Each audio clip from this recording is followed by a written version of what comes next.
welcome to The Print. This is Triya Gulati, and for this episode of our series on Delhi villages, we have come to Shahpur Jat.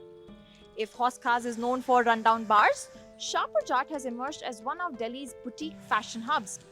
What is now a maze of bridal couture and designer studios began in the 1980s as a largely overlooked urban village. The rents were cheaper as compared to Hauz Khas, so naturally designers would set up their workshops here. As time passed, Shahpur Jat's popularity only grew, and to some extent, it even eclipsed Hauz Khas, becoming the city's preferred fashion destination. But behind these storefronts selling lehengas worth lakhs remain narrow lanes, aging infrastructure, and long-time residents whose life continue largely unchanged. The result is a village where high fashion stores and urban neglect exist side by side. After Hauz Khas village became Delhi's answer to Soho in the 1990s, the city's tastemakers began searching for the next urban village to reinvent. Their attention soon shifted a few kilometers away to Shahpur Jat, a settlement known then not for designer lehengas or wedding shoppers, but for its artisans. Today, Shahpur Jat has become the Chandni Chowk of Delhi's elite. Its narrow lanes are lined with bridal boutiques, designer studios, cafes, and creative businesses. But behind the polished storefronts lies another story, one of disappearing farmland, rising density, and a village struggling to keep pace with its own transformation. Long before it became a luxury shopping destination, Shahpur Jat functioned as the fashion industry's workshop floor. Inside modest homes and cramped workspaces, artisans embroidered fabrics, stitched garments, and attached beads and sequins that would later appear in Delhi's showrooms and fashion weeks. The village itself remained largely invisible until designers began taking notice. Drawn by inexpensive rents and unconventional spaces, labels such as Ritu Kumar and Dastkar began setting up studios and workshops here. By the late 1990s and early 2000s, a new generation of designers from institutions like NIFT and Pearl Academy followed. Soon came restaurants, home decor stores, and publishing houses. Over time, the village evolved into one of Delhi's most prominent creative hubs. By the late 2010s, many were calling Shahpur Jat the capital's new design destination. Yet, while the neighborhood reinvented itself, many residents felt the village beneath it was slowly disappearing. Talking about the history of Shahpur Jat, ये तकरीबन 600 साल पुराना गांव है लोधियारा का, और literally it translates to the royal city of the Jats. और up to 1970s it has been अगर फार्मिंग विलेज, और पंशिल और एशियन गेम्स विलेज इनके खेतों पे बनाया गया है पोस्ट 1970s. और अभी जो हम गांव देखते हैं, जो इट्स ओनली बिन द लाल डोरा, सो कि बस गांव का ओरिजिनल साइज़ का 10% होगा.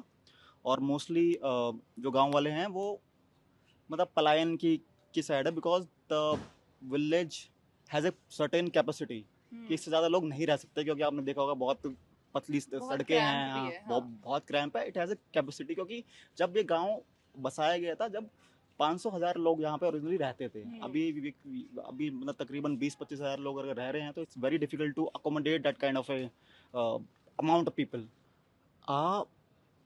ध्यान देते हैं because it's part of the city, लेकिन ध्यान नहीं भी देते because it's not comes under the jurisdiction of DDA. मतलब एक ऐसा पैराडॉक्स है जिस पे हम अर्बन विलेजर्स रह रहे हैं कि मतलब मुझे नहीं समझ में आता. I been working on this issue for like 8 years. Urban village मैं अपनी डेफिनेशन से, क्योंकि आई बीन लिव्ड रियलिटी है मेरी कि ना तो ये गांव है ना तो ये शहर है. It's kind of island. जो शहर के ऊपर, दिल्ली के ऊपर स्प्रिंकल्ड है. आप मैप देखोगे या कुछ देखोगे, यहाँ पे पास में हौज खास है, फिर मुनीर का है, फिर अलग अलग गाँव है. इस काइंड ऑफ स्प्रिंकल्ड बहुत ही क्रैम्पी विलेजेस मिलेंगे आपको, जो कि अब अफोर्डेबल हाउसिंग के लिए मोस्टली दिल्ली वाले इसको यूज़ करते हैं. पर these are the original rural settlement जिनको बहुत आई थिंक इग्नोर और ओवरलुक किया गया है. और अगर आप इनकी लेगेसी देखोगे, ये इवन दिल्ली सल्तनत से पुराने या उनके टाइम के गाँव हैं, even predating to the Mughals or the British, of course. Okay. So I think we should respect these villages. It should be considered the part of the city as much as the urban Delhi, क्योंकि ज़मीनें तो हमसे ही ली गई हैं और उसी पे पूरा दिल्ली को बसाया गया है, and then you are leaving a certain people behind. So I think policy makers को, अर्बन प्लानर्स को देखना चाहिए कि हाउ वी कैन मेक, क्योंकि हम ना अक्सर बात करते हैं यूरोप की। यूरोप में अगर 100 साल पुराना भी स्ट्रक्चर होता है उसको हम इतना ग्लोरीफाई और रोमेटिसाइज कर देते हैं। यहाँ पे 505 साल की हवेलियां सड़ रही हैं, उन पे कूड़ा फेंक दिया जाता है, बिकॉज लोगों की भी गलती नहीं है, because there is no policy. Incentive तो मिले लोगों को to preserve this kind of heritage, otherwise they will, उनको क्या चाहिए, for rent, they will demolish this and construct apartments, right. क्योंकि पीपल नीड मनी जी, क्योंकि it has to be this way, क्योंकि it's a public security hazard.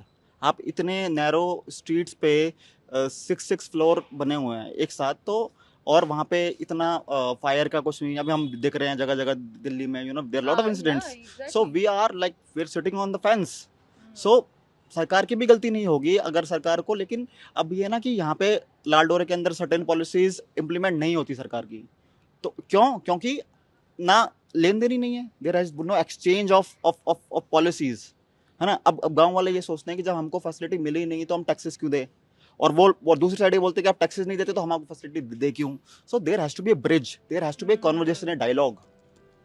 The first major rupture to Shahpur Jat came with the construction of the Asian Games village ahead of the 1982 Asian Games. Shahpur Jat was originally a Lal Dora village, a designation dating back to colonial land settlements, when a red line was drawn around village habitation areas, separating residential settlements from agricultural land. That relationship with land changed dramatically ahead of the 1982 Asian Games.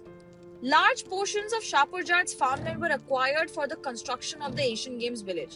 Residents say nearly 135 acres land was taken away, land once known for cauliflower cultivation. For many families, agriculture was no longer viable. As farming declined, residents began adding floors to their homes and renting rooms, creating a new source of income and laying the foundation for the village's next transformation.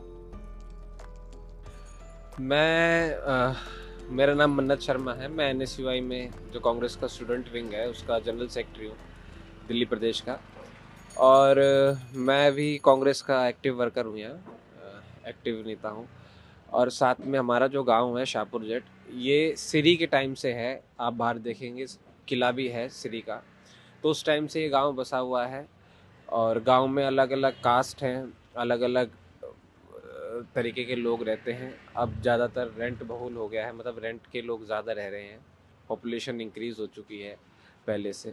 Actual में क्या है, अगर आप दिल्ली का past देखेंगे, बड़े गौर से अगर देखेंगे, तो दिल्ली के पास्ट में आपको दिखेगा कि जो दिल्ली के गांव हैं, जैसे शाहपुर जाट हो गया, मुनीर का हो गया, हौस खास हो गया, इन गाँवों की अपनी खेती की ज़मीन थी। वो खेती की ज़मीन जो थी वो उसके ऊपर ही सारी कॉलोनीज और सारा कुछ इंफ्रास्ट्रक्चर जो भी आज है दिल्ली के अंदर वो सब बसा हुआ है। तो मैं इसलिए कहता हूँ कि असली दिल्ली जो है वो ये गांव है।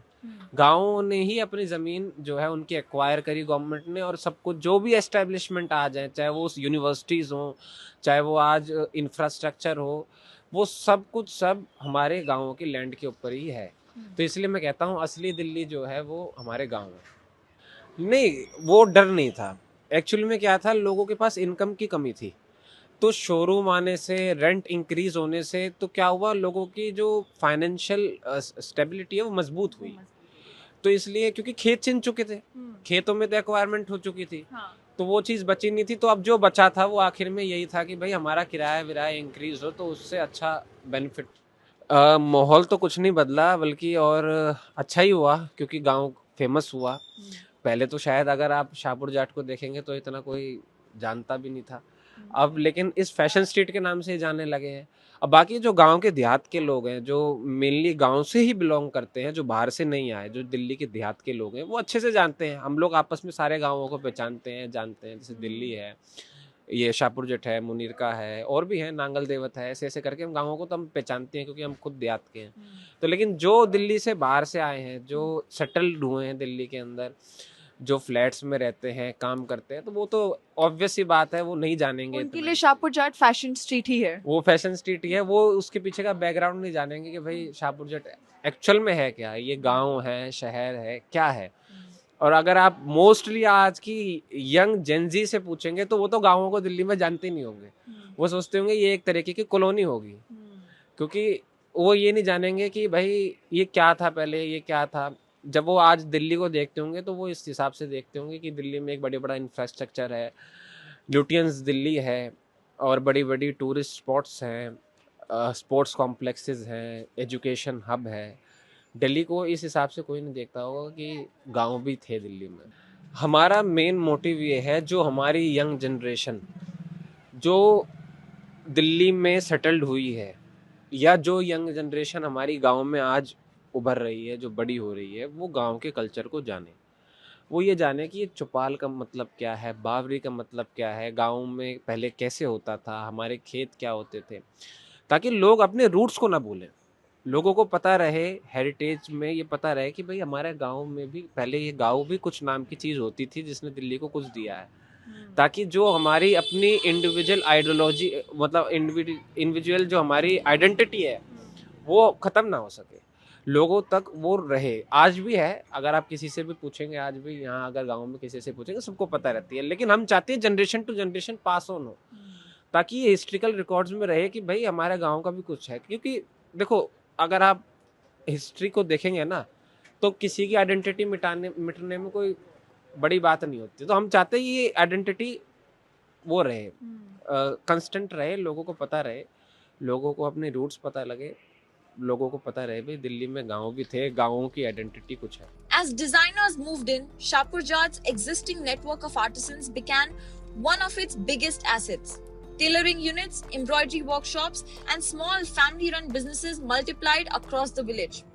But as commercial rents climbed, many artisans found themselves pushed deeper into the interior lanes. Visitors arriving today encounter boutiques first. The workshops that sustain them are often hidden behind residential corridors and unmarked staircases. Inside one such workshop, craftsmen sit cross-legged around wooden embroidery frames, stitching sequins and zari onto bridal wear. A single garment can take days, sometimes weeks, to complete. Workspaces in the interior lanes rent for roughly 12 to 15,000 a month, while commercial shops facing the market command rents starting at around 45,000. Yet, many workers say the business feels less secure than it once did.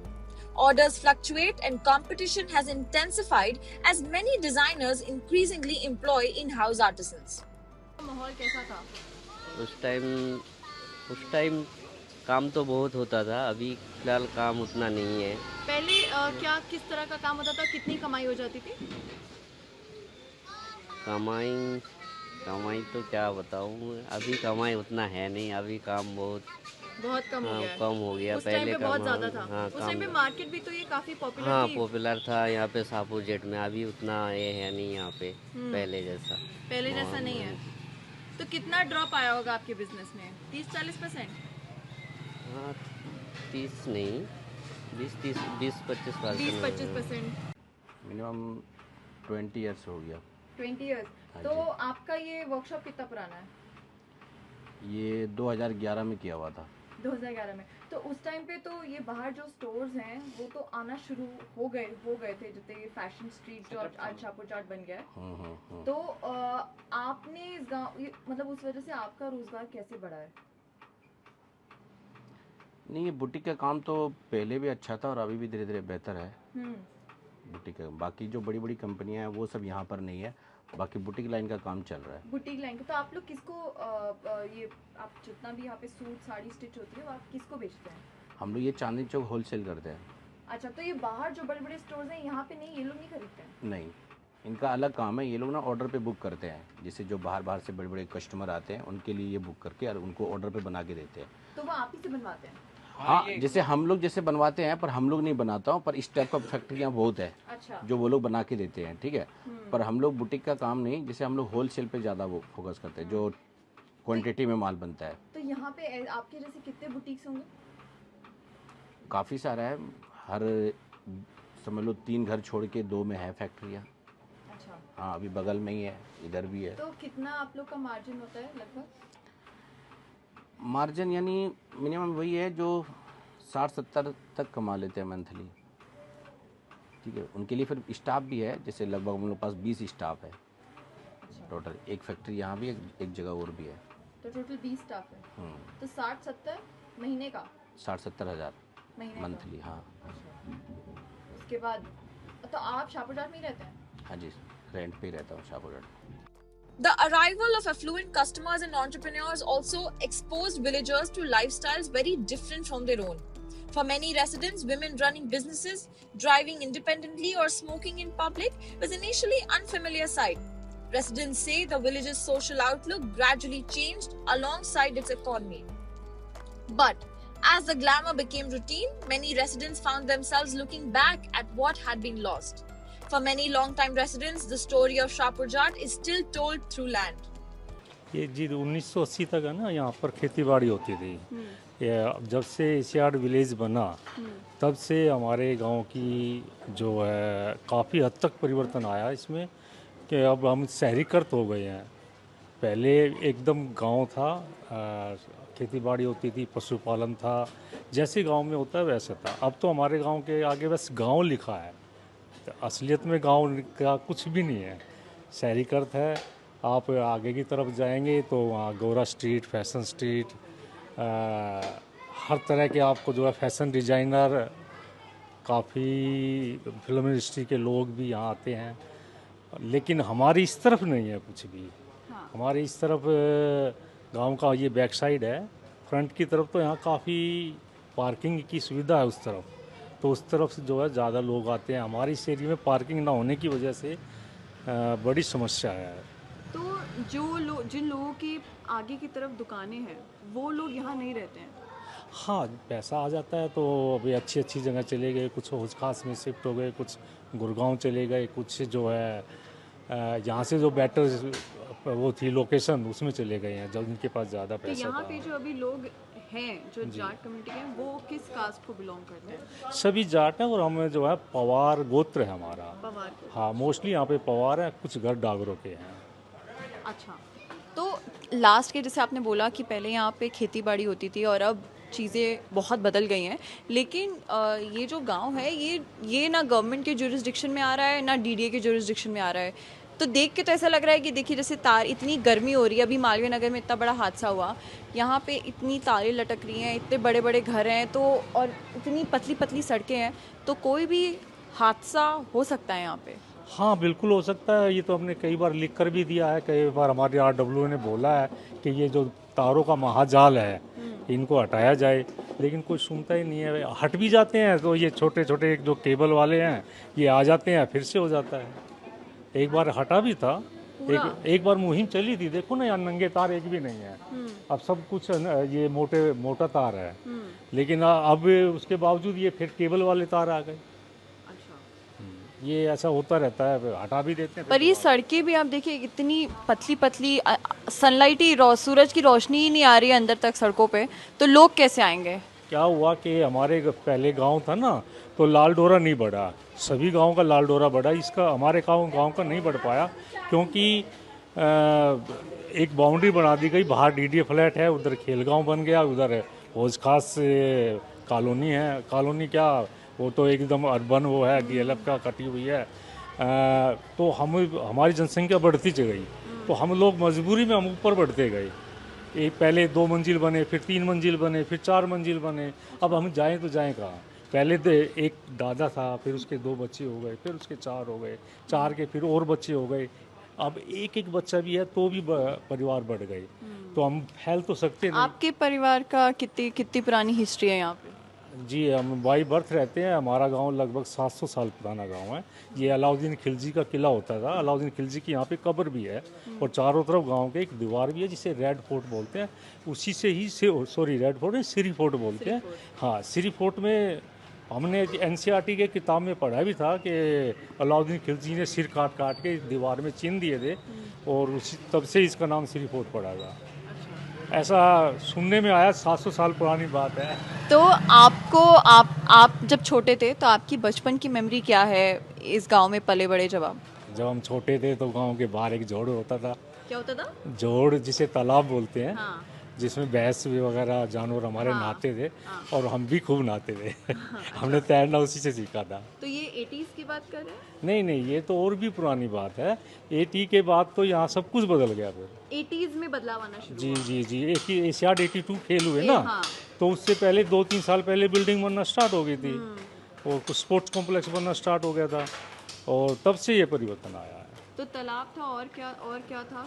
तालाब थे, तालाब में गांव की जो है बरसात का पानी इकट्ठा हो जाता था, वहाँ पे हमारी जो है भैंस वगैरह जो है या जो भी पशु होते थे वहाँ पानी पीने पिलाने ले जाते थे, नहलाने धुलाने। उस टाइम पे भले ही इतना अर्बनाइजेशन नहीं था, इस तरह के बड़े बड़े घर नहीं थे, पर कहीं ना कहीं जब जरूरत नहीं थी, तब जरूरत नहीं थी। अब जरूरत बढ़ती गई ना। मैंने कहा ना, परिवार बढ़ते चले गए, हम फैल तो सकते नहीं थे। इधर तो आपके बीटी कितने फ्लैट हो भाई गए। हैं? हम 3 भाई हैं, तो आप तीनों भाई ये इसी बिल्डिंग में रहते हैं। इसी बिल्डिंग में रहते जी हैं? जी जी जी। अच्छा। अब ये आपके बच्चे अब बाहर जाके पढ़ने के लिए? हाँ, अब तो कोई का हमारा खेती बाड़ी का तो काम रहा नहीं। अब बस पढ़े लिख के जो किसी को जो मिल जाती है, किसी को नहीं मिलती है। अब जबकि गवर्नमेंट को चाहिए था, होना चाहिए था कि हमारी खेती बाड़ी गई तो हमें कोई ना कोई रोजगार देते, हमें जो है सरकारी नौकरियों में कुछ आरक्षण देते। देखो जी, गांव में तो काफ़ी बदलाव आ गया है, क्योंकि बुटीक आने से जो है ना काफ़ी चेंज हो गया है। यहाँ पे लोगों को रोजगार भी मिला है और जो मकान मालिक है उनको रेंट भी मिला है, तो काफ़ी चेंज है। और थोड़ी साफ सफाई भी है, सब ठीक ठाक है। अच्छा, पर और बस दिक्कतें थोड़ी बस यही हैं अभी, ये दिक्कत सही हो जाए बस। अच्छा नहीं, पर जैसे उस टाइम पे जब ये दुकानें आई थी, उस टाइम पे जब ये दुकानें और बुटीक आए थे, तो गांव वालों का एक तरीका होता है रहन सहन का। हाँ, उस टाइम पे जब ये स्टोर और ये बुटीक्स आए, तो किस तरह से वो रहन सहन में किस तरह रहन सहन में थोड़ा फर्क पड़ा है, काफ़ी फर्क पड़ा है। देखो, एक तो पहनावे का भी फर्क पड़ा है, खाने पीने की जब आदमी की आमदनी बढ़ जाती है तो सब कुछ चेंज हो जाता है। अच्छा, और कुछ बताइए कि जैसे अभी जब पीक में शाहपुर जाट, जब यहाँ पे लोग बड़े बड़े स्टोर आना बाहर शुरू हुए थे, रोजगार मिला था, रेंट बढ़ गया था एकदम से, तब में और अब में क्या फर्क है? काफ़ी फर्क है।